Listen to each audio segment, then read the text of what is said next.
So here you see, here's my boat. I've got it in my truck.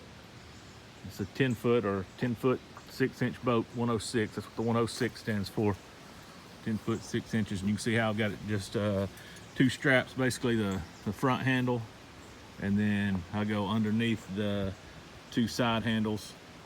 And that's the only tie downs I've got on the boat. Got my tailgate down. Do rock the red flag here. When I think if you're over, I don't know if it's 3 or 4 feet, technically you're supposed to have a flag on if you're hauling it. You can see you got a Scotty mount rod holder. Here's the pedal drive in the up position. I'll take it off unless you, I mean, if I'm fishing back to back, you know, days or whatnot, I'll usually just leave it on. But usually I take it off and store it inside the truck just so we don't have any issues. Here's your rudder, just bungee down. You've got a, you can either lower it with your hand right there, or you've got the mechanism here to do that. Access to your hole here behind the seat. Put a battery there, I guess, or whatever. Great seat. Seat I think is very comfortable. I've seen some bad reviews on it hurting your back and whatnot, but mine's been good. You can see over there's a little tear starting there on the seat. Contacted Old Town last week, and they're sending me a new seat. I've had this boat since July 4th of 2019, pushing a year. And basically they just wanted to see a picture of it, see my proof of purchase and the hull number, and they'd send one right my way. So I'm expecting that soon. Got cup holders. Here's something that I don't think a lot of people have, but you know, it's a little it's a Hopper Tools tool pouch from I think I got it at Walmart, and this thing's handy. Carry you know, 3 sets of pliers, some scissors, my fish grips, you know, and it fits right down in these. Got 2 little side pockets on either side. Fits really well into there. Here's your pedal drive. Just very simple. It just pulls back and releases, and there's a lock down there. I usually don't even lock it. The reason I don't lock it, I think it's got a shear pin on the lock, but I have bumped a few logs along the way, and it'll pop right up if you hit them head on going forward. And so that's typically why I don't lock it. It pops up real easy and don't have to worry about a shear pin or anything like that. Got a little Fraybill collapsible net I just keep stored up here on the front bungee. My transducers inside this hatch here, and as you can see, there's a through hole already. It's like a scupper, but that goes down to the transducer mount already set up, you know, perfect. Just kind of screw on your transducer and you're ready to go. So I kind of put some I don't know if you can see them, little here's one right here. I think these are what I call command strip little guides on there, you know, nothing fancy, but I didn't want to drill into my boat just for a guide. But those have held up well, you know, almost a year. I think I've lost 1 or 2 of them, but that one's that's still intact is still the original. I got my ram mount here for fish finder, the Helix 5 from Humminbird with the ram mount here, real easy on the track mount. Got sonar, GPS, and down imaging. It's got 2 rod holders, 4 scuppers back here that I keep open. It comes with these 2 scupper plugs here. Right under this, well, there's 2 more under the seat that are open. You can see them in there. These plugged from the factory, and then these auto draining scuppers in the front 2 scuppers. So you know, plenty of scuppers. Boat gets a little wet, especially with the drive up or when you're standing. I mean, it seals up pretty good on this seal right here, but it's still, I mean, it's so low on the boat. You're going to get a little water in there, but it doesn't really bother me or affect anything. So just wanted to give you a rundown of the boat here. Topwater PDL 106. This is a fantastic boat. Fantastic platform to fish off of. Well, here's the rudder control. Right here, you can control your rudder here. Nice feature they added was this little dial down lock. It basically just it's got a little track for a set screw to screw down into that, so it keeps you in place and you can control the tension. Works out nicely. Track mounts on either side. You got a drain plug up on the top. I usually don't even fool with that. Haven't gotten a whole lot of water in here. Really, if I do, I just use one of those absorber, synthetic chamois, and just kind of bail it out with a few squeezes as a sponge, really. No problems with stability.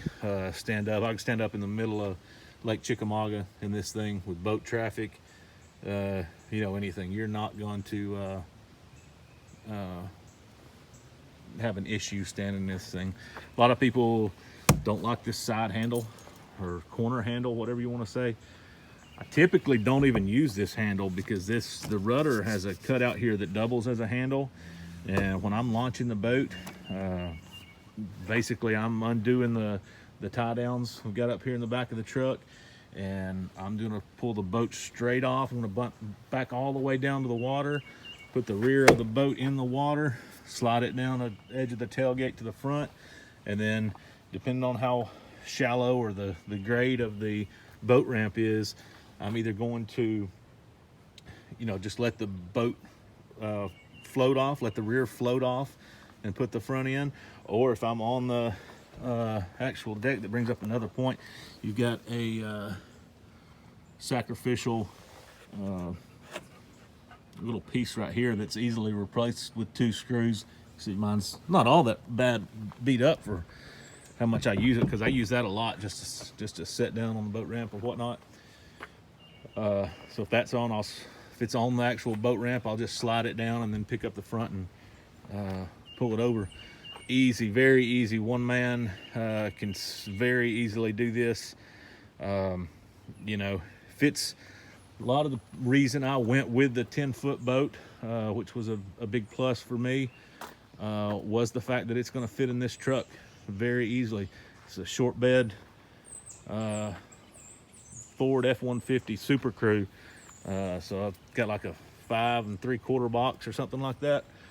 So very short bed, and this thing rides perfect in here. Just with these 2 tie downs, easy peasy. I usually put my crate in here. Usually just keep my battery in my crate. I've got my power cable that I'll run basically under the seat right here from the crate that sits here. Run my power cable up to my graph screen, plug in my transducer and battery, and we're good to go.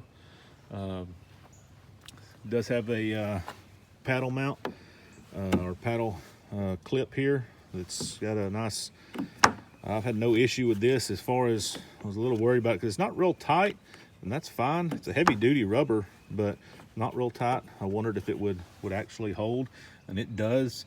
I've got just a short paddle that I use, and really the only thing I'm using a paddle for now is to either push off or if I'm coming back in to a boat ramp or whatever, I'll pedal up to it, pull up my drive, pull up my rudder, so neither one of those are scraping, and then I'll maneuver with my paddle. Just I still don't even really paddle. I just do a directional stroke, and then it's good to go. But yeah, Old Town Topwater PDL 106. This is a fantastic boat. The folks at Old Town are fantastic. Can't say enough about them. So just if you haven't seen it, definitely a boat to check out. In the pedal, I'm going to cruise in this boat probably around 3.5 miles an hour. It's just a steady cruise. And then pumping it, I mean, it's your brake to get this boat over 4.5 miles an hour. You're not going more than 50 yards, because it takes a lot to get it any faster than that. But honestly, that's really all you need. My biggest, I guess what I would say the biggest attribute to Old Town's pedal drive is the instant reverse. And I know there's other companies out there that have instant reverse. This guy comes with a 5-year maintenance-free warranty. but just very quality built. But when you're fishing, man, you know, it's one thing to get there a little quicker with the pedals, but you know, backing out of trouble inside you know, usually you've got 4 rods sticking out here on your crates and all up in the trees and whatnot. And I'm telling you, man, it's really nice when you just need to back up a couple feet, not to have to get your paddle, or you know, even some of the higher end boats, you know, you still got a secondary step to get to reverse, but not with the PDL. I have to say that's a huge plus. You know, some of those kayaks that flutter and stuff in shallow water, and if you're in that shallow of water, it's not really that much of an issue. You know, you're going to be you know, your rudder is not controlling you. So in that shallow water, you've got your rudder up, so you're really going to be paddling anyways. And that's something that a lot of people don't touch on. If you're in that shallow water, you know, if you're in 6 inches of water, you don't have any control with this rudder, because that rudder's just grabbing the ground, and you're probably going to pull it up to, you know, keep from damaging it. So you pull your drive up, pull your rudder up, get your paddle out while you're in the shallows. Go all the way back to the creek, you know, the mouth of the creek. Some days you got to get that far back to get them, but just kind of want to give you guys a walkthrough just to see what I was fishing out of. If you got any questions about the boat, feel free to drop me a comment. Go ahead and subscribe and like this video, and we'll have more for you.